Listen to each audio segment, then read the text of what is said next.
Assalamualaikum warahmatullahi wabarakatuh. Pada video kali ini kita akan belajar tentang argumen ya. Pada video sebelumnya kita sudah belajar tentang apa sih itu proposisi, kemudian kita melakukan pembuktian untuk beberapa hal gitu ya. Nah, sebenarnya apa sih argumen itu? Nah, kita lihat contoh, ada 3 proposisi ya.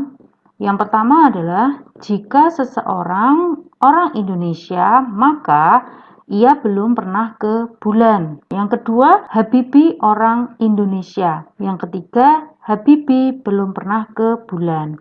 Nah, kalau kalian perhatikan, di sini antara proposisi A, B, C itu ada hubungan ya. Kalimatnya itu saling berkaitan. Yang pertama adalah mengatakan kalau orang itu orang Indonesia, maka dia belum pernah ke bulan gitu ya. Nah, sedangkan proposisi yang kedua memberikan informasi bahwa Habibie orang Indonesia loh gitu, sehingga bisa dikatakan bahwa Habibie itu belum pernah ke bulan karena Habibie adalah orang Indonesia berdasarkan kalimat yang pertama. Nah, ini yang kita namakan sebagai argumen, di mana ada suatu kalimat yang merupakan penegasan dari beberapa pernyataan yang lain atau proposisi yang lain. Nah, di dalam argumen, pernyataan A dan B kita namakan sebagai premis. Nah, sedangkan kalimat yang C itu kita namakan sebagai konklusi. Gitu ya. Jadi, di dalam argumen itu ada beberapa premis. Ya, ada beberapa premis, kemudian ada satu pernyataan atau satu proposisi yang merupakan penegasan dari premis-premis itu, yang kemudian kita namakan sebagai konklusi. Nah, selanjutnya kalau kita simbolkan dalam matematis, berarti misalkan seseorang orang Indonesia itu sebagai P, belum pernah ke bulan, itu sebagai Q, maka pernyataan A maka bisa kita tulis menjadi jika P maka Q. Kemudian pernyataan yang kedua, Habibie orang Indonesia. Orang Indonesia tadi sebagai P, berarti kalimat yang kedua adalah P. Kita tulis di sini. Kemudian yang ketiga, Habibie belum pernah ke bulan. Belum pernah ke bulan tadi Q, maka kita tulis sebagai Q. Nah, kira-kira simbolnya seperti itu. Nah, penulisan argumen dalam bentuk matematis seperti apa? Nah, kita susun menjadi seperti ini. Premis yang pertama ada di baris pertama, premis kedua ada di baris kedua, karena ini premisnya hanya 2. Lalu kesimpulannya kita tutup menggunakan garis, kemudian baris yang ketiga adalah konklusi, di mana konklusi ditandai dengan titik 3 seperti ini. Ini adalah premis tadi, yang ini adalah konklusi. Nah, selanjutnya kita masuk ke contoh lagi. Ada kumpulan proposisi yang seperti ini. Misalkan A itu Jawa Tengah beribu kota di Semarang. Proposisi yang kedua, 5 adalah bilangan ganjil. Proposisi yang ketiga adalah segitiga sama kaki, sudut alasnya sama besar. Nah, menurut kamu, kumpulan proposisi ini, kita katakan kumpulan proposisinya adalah contoh 2 ya. Kumpulan proposisi ini tidak bisa kita katakan sebagai sebuah argumen. Kenapa ya? Nah, silahkan kalian tuliskan pada kolom komentar. Jangan lupa tuliskan NPM-nya ya.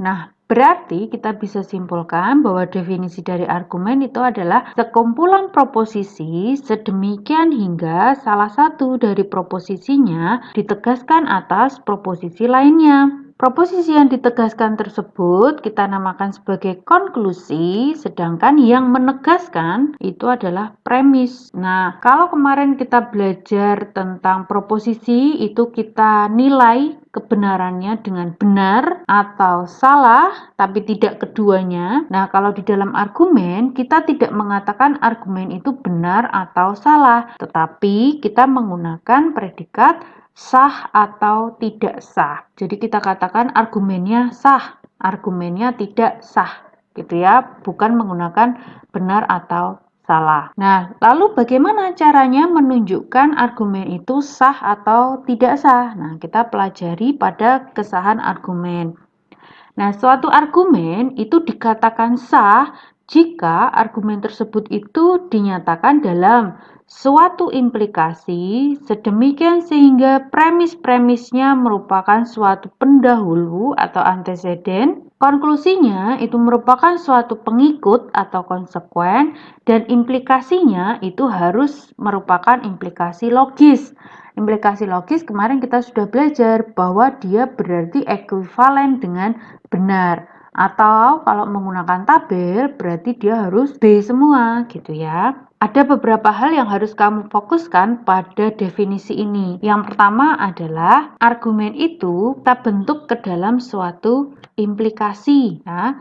Kemudian premisnya itu sebagai pendahulu, jadi ditaruh di sebelah kiri. Kemudian konklusinya itu sebagai pengikut atau diletakkan di sebelah kanan. Kemudian kalian buktikan bahwa implikasinya itu adalah implikasi logis. Nah, kita coba menunjukkan kesahan argumen menggunakan cara lama, belum menggunakan cara yang sebenarnya ya.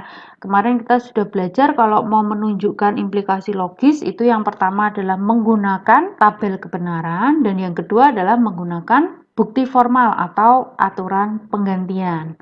Nah, kita coba menunjukkan argumen berikut. Premis yang pertama adalah jika P maka Q. Premis yang kedua adalah P. Kemudian konklusinya adalah Q. Nah, berarti tadi caranya bagaimana? Kita bentuk menjadi implikasi. Kita tulis dulu implikasi, di mana premisnya itu sebagai pendahulu. Berarti di situ ada jika P maka Q. Ada P. Premisnya ada berapa? 2. Maka kita hubungkan menggunakan dan, berarti ini kita kurung, ini kita kurung. Nah, berarti pendahulunya adalah jika P maka Q dan P, kemudian pengikutnya adalah konklusinya yaitu Q, maka Q letakkan di sini. Nah, cara yang pertama kita menggunakan tabel, maka kita bisa letakkan pada tabel seperti ini. Nah, yang pertama kita lakukan apa? Berarti mengisi nilai kebenaran dari P, Q-nya. Nah, di sini hanya ada 2, yaitu P, Q, maka hanya ada 4 baris. Nah, yang pertama kita kerjakan, berarti kita nilai ini dulu, P, Q-nya. Berarti di sini BB, SS, P-nya sama, BB, SS, kemudian Q-nya BS, BS. Nah, lalu yang kedua yang kita kerjakan yang mana? Otomatis yang di dalam kurung dulu. Berarti ini nomor 2. Kita kerjakan implikasi jika P maka Q, B maka B, B maka S, S maka B, S maka S, B. Nah, selanjutnya kita kerjakan yang dan. Ini nomor 3, berarti B dan B, S dan B, B dan S, B dan S. Nah, baru kita kerjakan implikasi ini. Ini kita nomori nomor 4. Berarti jika B maka B, jika S maka S, B, jika S maka B, jika S maka S, B. Nah, di sini bisa kalian lihat bahwa nomor 4 itu adalah B semua. Artinya bahwa implikasi ini merupakan suatu tautologi, berarti implikasi ini adalah suatu implikasi logis. Nah, karena sudah dibentuk ke implikasi dan implikasinya adalah implikasi logis, maka kita katakan bahwa argumennya adalah argumen yang sah. Itu kalau mau menggunakan tabel kebenaran. Nah, sekarang kalau kita coba menggunakan bukti formal, berarti kita bentuk ke ekuivalen B, lalu kita kerjakan yang di sebelah kiri. Nah, kita cari mana yang mau kita kerjakan. Misalkan kita kerjakan implikasi ini nomor pertama. Berarti kita punya jika A maka B itu ekuivalen dengan negasi A atau B.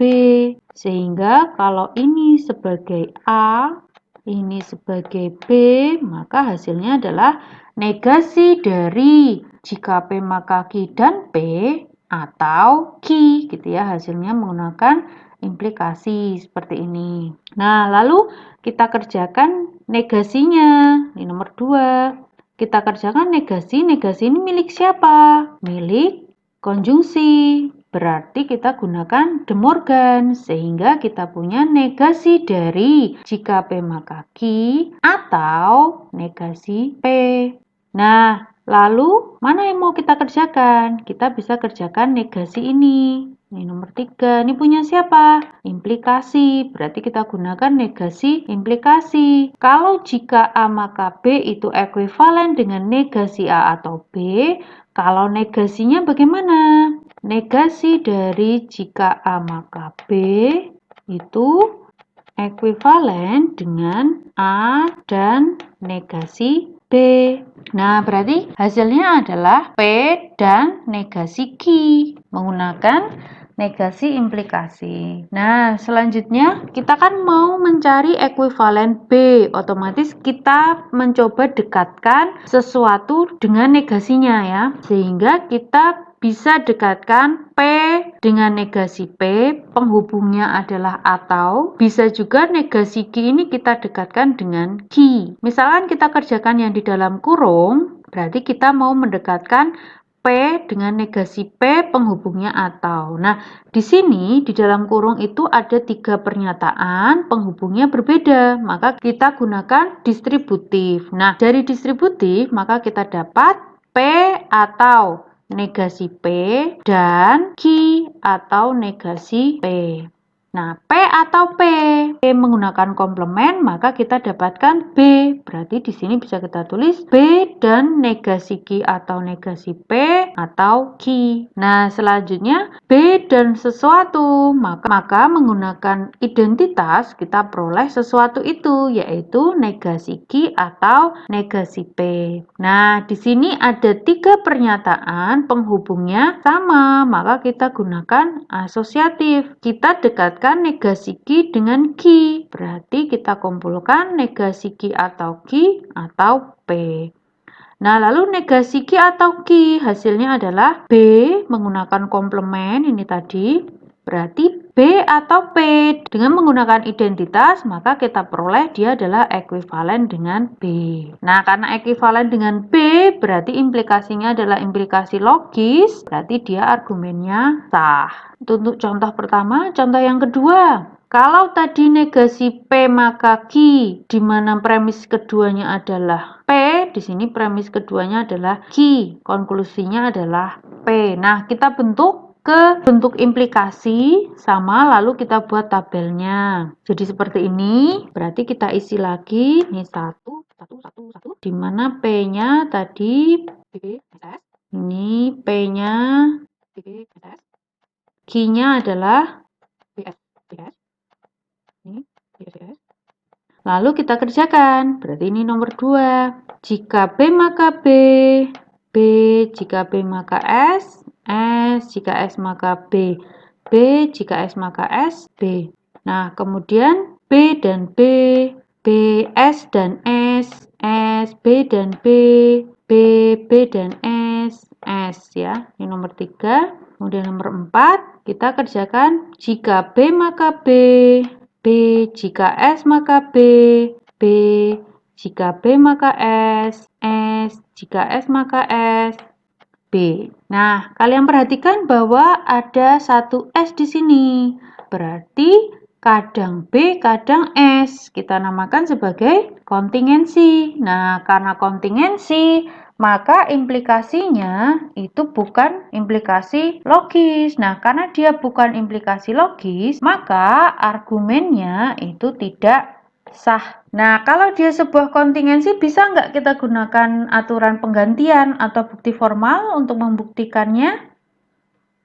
Nggak bisa. Mau ekuivalen apa? Karena dia kadang B, kadang S. Maka kalau kontingensi hanya bisa kita tunjukkan menggunakan tabel. Nah, itu kira-kira menunjukkan argumen sah atau tidak menggunakan cara yang lama, yaitu menggunakan tabel dan menggunakan aturan penggantian. Nah, di dalam argumen sendiri, dia mempunyai metode khusus untuk menunjukkan apakah argumennya itu sah atau tidak sah. Ada 3 metode yang bisa kita gunakan. Yang pertama adalah metode deduksi, yang kedua adalah aturan bukti bersyarat, dan yang ketiga adalah reductio ad absurdum. Nah, pada video kali ini kita akan hanya membahas satu metode dulu, yaitu metode deduksi, atau kita katakan sebagai bukti formal kesahan suatu argumen. Hampir mirip seperti bukti formal atau aturan penggantian pada hukum aljabar proposisi, di metode deduksi ini juga ada beberapa hukum yang harus kalian perhatikan, gitu ya. Nah, yang pertama adalah tentang aturan detachment atau law of detachment atau modus ponendo ponens. Di sini premis yang pertama adalah jika P maka Q, premis yang kedua adalah P, konklusinya adalah Q. Nah, ini kalian tadi sudah buktikan ya bahwa dia adalah argumen yang sah. Tapi ketika premis yang kedua ini saya ganti menjadi Q, kemudian konklusinya menjadi P, ini argumennya adalah tidak sah. Nah, maka yang kalian harus perhatikan, kalau mau menggunakan modus ponendo ponens, maka yang di depan ini harus sama-sama P. Nah, sehingga konklusinya kamu bisa tarik dari pengikutnya. Itu modus ponendo ponens. Yang kedua adalah modus tollendo tollens. Nah, kalau tollendo tollens berarti kita tarik negasi dari pengikut. Berarti premis kedua itu adalah negasi dari pengikut, yaitu negasi Q. Lalu konklusinya adalah negasi dari pendahulu. Berarti premis yang pertama jika P maka Q, premis yang kedua adalah negasi Q, sehingga konklusinya adalah negasi P. Itu untuk tollendo tollens. Untuk negasi rangkap, kemarin kita sudah belajar bahwa P itu bisa dinyatakan menjadi negasi dari negasi P, begitu juga sebaliknya. Nah, kalau saya mau menggunakan aturan negasi rangkap ini pada tollendo tollens, mau kita pakai di sini, berarti kita bisa dapatkan argumen seperti ini. Misalkan premis yang pertama adalah jika P maka negasi Q. Nah, karena dia negasi Q, maka premis yang kedua kan harusnya negasi dari negasi Q. Kita tulis seperti ini. Maka nanti konklusinya adalah negasi dari pendahulu, maka menjadi negasi P. Nah, negasi dari negasi Q ini bisa kita tulis menjadi Q. Berarti kita mendapatkan bentuk argumen yang baru, yaitu jika P maka negasi Q dan Q itu maka konklusinya adalah negasi P. Artinya kita harus mencari ini antara pengikut dengan premis kedua itu harus lawannya ya. Ini kalau di sini Q berarti di sini negasi Q. Kalau di sini negasi Q maka di sini Q. Nah, maka konklusinya adalah negasi dari pendahulu. Berarti menjadi negasi P. Kalau di sini negasi P bagaimana? Berarti konklusinya adalah negasi dari negasi P atau bisa kita tulis P. Itu untuk tollendo tollens dan negasi rangkap. Kemudian yang keempat, tollendo ponens atau destruktif silogisme. Bagaimana? Premis yang pertama kita punya P atau Q. Premis yang kedua kita punya negasi P, konklusinya adalah Q. Atau bisa kita tulis bentuknya menjadi seperti ini. P atau Q, di sini negasi P, konklusinya adalah Q.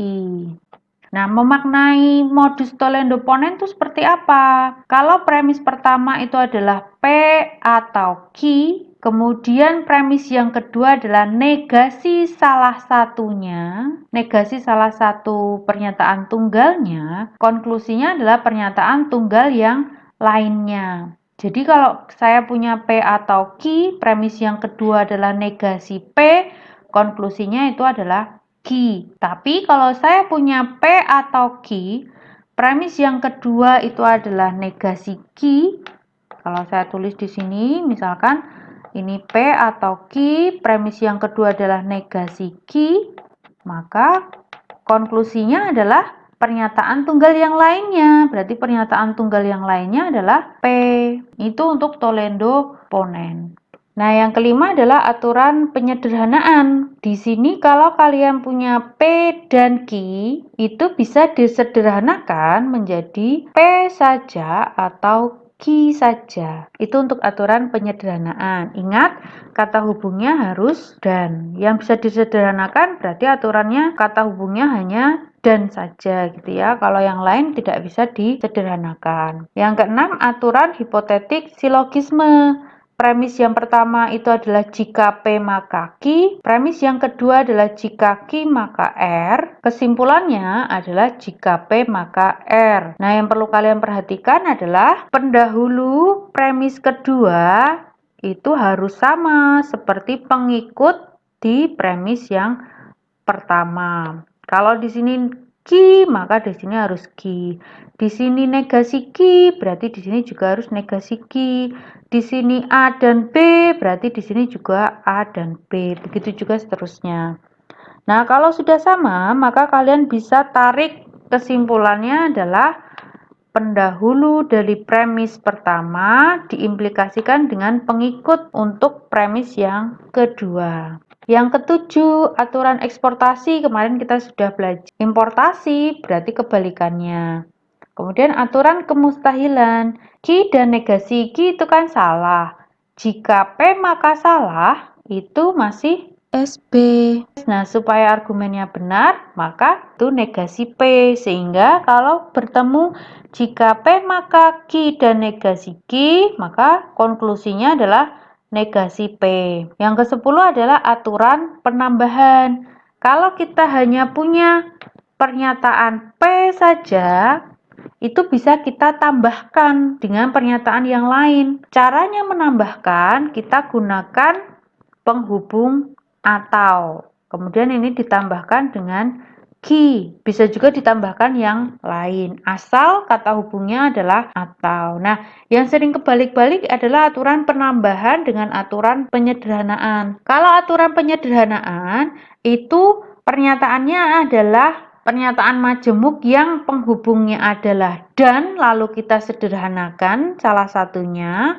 Tapi kalau penambahan, kita tambah suatu pernyataan yang sederhana ini kita tambah dengan sesuatu, tapi kata hubungnya adalah atau. Kemudian yang ke-11, aturan kontraposisi. Ini kemarin sudah, tinggal dibalik tapi ada negasinya. Aturan De Morgan juga sudah familiar. Kemudian aturan ekivalensi dari implikasi. Ini juga sudah. Kemudian aturan komutatif juga sudah, tinggal dibolak-balik. Negasi implikasi juga sudah, kita sudah belajar. Biimplikasi kita juga sudah belajar. Nah, selanjutnya aturan tiada jalan tengah. Kalau ketemu P atau negasi P. Nah, kalau menggunakan bukti formal kemarin kita dapatkan P atau negasi P itu adalah benar gitu ya. Tapi kalau di argumen ini, dalam pembuktian kesahan argumen dengan menggunakan nanti metode deduksi, aturan bukti bersyarat, reduktio ad absurdum, kalau ketemu P atau negasi P, kita nggak bisa lanjut. Karena yang mau kita tunjukkan apakah ketemu konklusinya gitu ya. Kemudian yang nomor 18, aturan kontradiksi. Sudah familiar ya. Nah, yang ke-9, aturan konstruktif dilema. Di sini premis yang pertama itu adalah jika P maka Q dan jika R maka S. Kemudian premis yang kedua adalah P atau R, konklusinya adalah Q atau S. Nah, perhatikan bahwa premis yang kedua itu kita ambil dari pendahulu. Lalu kata hubungnya adalah atau. Ya, pendahulu atau pendahulu. Konklusinya berarti pengikut atau pengikut. Ini ya. Bentuknya harus bagaimana premis yang pertama? Ini harus implikasi, ini implikasi, dan ini harus konjungsi. Itu untuk konstruktif dilema. Kalau destruktif dilema, bagaimana? Nah, kalau tadi premis yang kedua kita ambil pendahulu, maka di destruktif dilema kita ambil pengikutnya, tapi kita negasikan. Negasi P pengikut atau negasi pengikut. Nih, negasi pengikut atau negasi pengikut. Konklusinya adalah negasi pendahulu atau negasi pendahulu. Seperti ini. Untuk premis yang pertama sama bentuknya. Nah, yang terakhir, aturan konjungsi. Kalau premis yang pertama P, premis yang kedua Q, maka kita bisa konjungsikan dua premis itu menjadi P dan Q menggunakan aturan konjungsi. Nah, kira-kira ada 21 aturan. Kalian juga bisa menggunakan aturan-aturan sebelumnya yang mungkin tidak tertulis di sini, asal tepat penggunaannya. Nah, cara membuktikan metode deduksi bagaimana? Misalkan, di sini ada argumen P, R, jika Q dan P maka negasi R, kesimpulannya adalah negasi Q. Kita diminta menunjukkan apakah argumennya sah atau tidak. Nah, kadang argumen itu dituliskannya seperti ini. Premis 1, premis 2, premis 3. Kemudian kesimpulannya di sebelah kanan, pemisahnya tandanya adalah tegak sama dengan ya. Tuh, nah, cara membuktikannya kita gunakan tabel dengan 4 kolom. Kolom yang pertama nanti kita tuliskan premis-premis apa saja yang kita gunakan. Kemudian nomor itu hanya untuk nomor urut saja. Kolom yang ketiga ini untuk menuliskan simbolnya. Kemudian keterangan itu kita tuliskan aturan apa yang kita gunakan. Nah, yang pertama kita tuliskan adalah premisnya. Nah, di sini ada 3 premis. Nah, premis yang pertama itu adalah P. Maka kita tulis di baris pertama. Di sini nomor 1. Simbolnya adalah P, keterangannya adalah premis. Dia adalah premis nomor 1. Kemudian yang kedua, premis yang kedua adalah R. Maka kita tuliskan seperti ini. Nomor 2 itu R sebagai premis. Premisnya yang digunakan adalah dalam kurung 2. Yang ketiga juga sama. Nah, kalau sudah premis semua dituliskan, maka kita gunakan aturan-aturan yang tadi sudah disebutkan, lalu kita cocokkan mana yang bisa kita gunakan. Misalkan 1 dengan 2, kita bisa menggunakan aturan yang mana? Misalkan bisa kita gunakan aturan konjungsi ya, kita punya P dan R. Kemudian 1 dengan 3, ada nggak bentuknya yang seperti itu tadi? Nah, bentuk-bentuknya sih mirip antara 1, 2 ya, tapi ternyata tidak. Karena kalau mau menggunakan aturan 1, premis kedua harus sama seperti pendahulu. Kalau menggunakan aturan kedua, premis keduanya harus negasi dari pengikut. Sehingga 1, 3 tidak bisa. Nah, sekarang 2, 3. 2, 3 mungkin nggak bisa karena di sini R ya. Kalau kita balik 3, 2. Nah, mungkin masih bisa. Kalau 3, 2 berarti premis yang pertama adalah jika Q dan P maka negasi R. Premis yang kedua adalah R.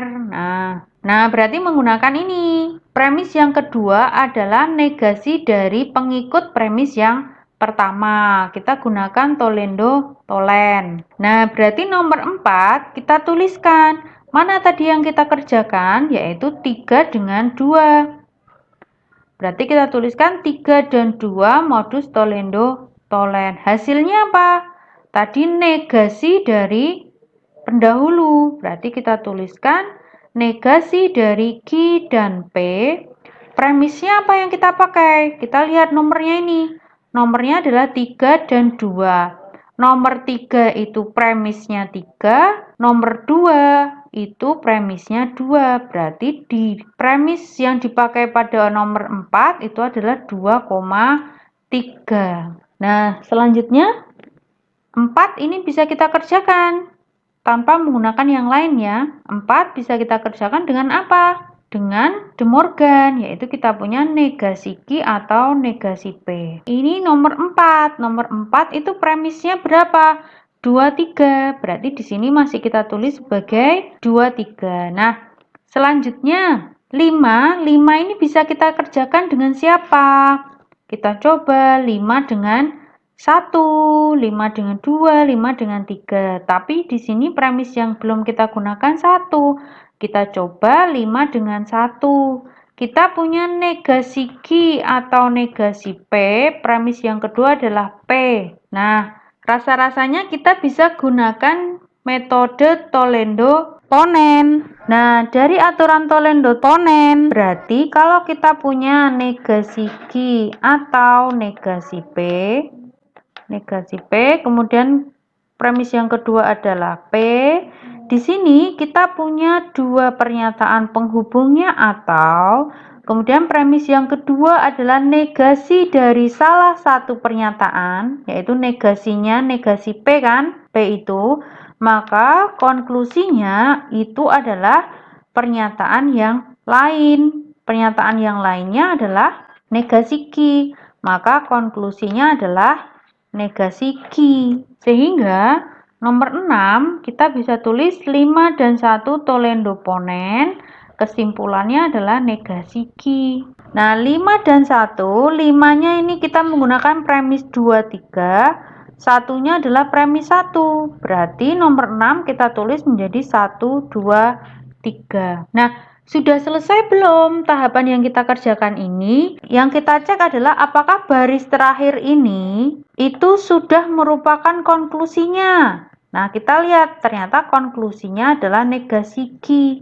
Berarti sudah selesai. Apakah benar-benar selesai kalau sudah ketemu negasi Q? Ternyata kita masih harus cek apakah semua premis itu sudah digunakan atau belum. Premis 1, 2, 3. Jadi di sini harus tertulis 1, 2, 3. Jadi menggunakan metode deduksi itu kita gunakan aturan-aturan yang ada yang sudah dijelaskan sebelumnya tadi sampai menemukan konklusinya, ya, sampai ketemu konklusinya, dan semua premis harus sudah digunakan gitu. Nah, ada kalanya kita sudah ketemu nih negasi Q, tapi ternyata ada premis yang belum dipakai. Nah, berarti itu belum selesai gitu. Belum selesai atau mungkin ada kesalahan di tahapan sebelumnya. Itu untuk contoh 1. Nah, contoh yang kedua, kita diminta membuktikan kesahan argumen berikut. Premis yang pertama adalah P atau jika Q maka S. Premis yang kedua adalah jika negasi R maka, jika S maka T. Premis yang ketiga adalah jika P maka R. Premis yang keempat adalah negasi R. Konklusinya adalah jika Q maka T. Nah, kita bentuk tabel sama seperti tadi, lalu kita tuliskan premis-premisnya. Nah, di sini ada 4 premisnya, kita tulis seperti ini. Lalu kita kerjakan. Nah, kalau baru pertama kali belajar, biasanya insting itu belum bekerja. Jadi, masih coba-coba. Coba-coba itu maksudnya gimana? 1 dengan 2, bisa pakai apa ya? 1 dengan 3, bisa pakai apa ya? 1 dengan 4. 2 dengan 3, 2 dengan 4, 3 dengan 4. Coba-coba seperti itu, lalu dilihat aturan-aturannya yang mana. Tapi nanti seiring berjalannya waktu, kalau kalian sudah belajar, kalian akan dapat insting, oh 1 dengan 2 itu nggak bisa. Oh 1 dengan 3 itu nggak bisa, gitu ya. Nah, langkah pengerjaan itu juga tidak harus sama antara mahasiswa A dengan mahasiswa yang B, gitu ya. Nah, yang pertama saya ingin mengerjakan 2 dengan 4 menggunakan modus ponen. Di sini jika negasi R maka, jika S maka T, di sini negasi R. Berarti premis yang kedua itu sama seperti pendahulu. Maka konklusinya adalah pengikut, yaitu jika S maka T. Premis yang dipakai adalah 2, 4. Kita tulis 2, 4. Kemudian kita kerjakan premis 3 dengan 4. Premis yang kedua itu adalah negasi dari pengikut. Berarti kesimpulannya adalah negasi dari pendahulu. Berarti 3 dan 4 hasilnya adalah negasi P. Premisnya 3 itu adalah 3. Nomor 4 itu adalah 4. Berarti kita tulis 3,4. Nah, selanjutnya 6 itu bisa kita kerjakan dengan mana? Nah, 6 itu bisa kita kerjakan dengan 1 menggunakan destruktif silogisme tadi. Kalau ada dua pernyataan penghubungnya atau, kemudian premis yang kedua adalah negasi dari salah satu pernyataan, di sini adalah negasinya P, maka konklusinya adalah pernyataan yang lain, yaitu jika Q maka S. Berarti nomor 7 kita gunakan 16 destruktif silogisme, hasilnya adalah jika Q maka S. 1 itu premisnya 1, 6 itu premisnya 3, 4, maka kita tulis 1, 3, 4. Nah, langkah selanjutnya kita ingin mendapatkan jika Q maka T. Berarti nomor 7 ini, jika Q maka S, bisa kita kerjakan dengan nomor berapa? Nomor 5. Kita punya Q maka S, lalu kita kerjakan S maka T. Berarti konklusi yang kita punya adalah menggunakan aturan silogisme. Ini sama kan? Ini sama, berarti konklusinya adalah jika Q maka T. Nah, 7 itu kita pakai 1, 3, 4. 5 itu kita pakai 2, 4. Berarti premis yang kita gunakan 1, 2, 3, 4. Nih, sudah selesai belum? Kita sudah dapatkan konklusinya, yaitu jika Q maka T. Kita juga sudah menggunakan semua premisnya 1, 2, 3, 4. Artinya argumennya sah gitu ya. Nah, kurang lebih seperti itu untuk metode deduksi. Nanti kita diskusi dulu di grup WA, baru kita lanjut ke metode yang lain. Saya akhiri video kali ini. Saya mohon maaf bila ada salah-salah kata. Wassalamualaikum warahmatullahi wabarakatuh. Terima kasih.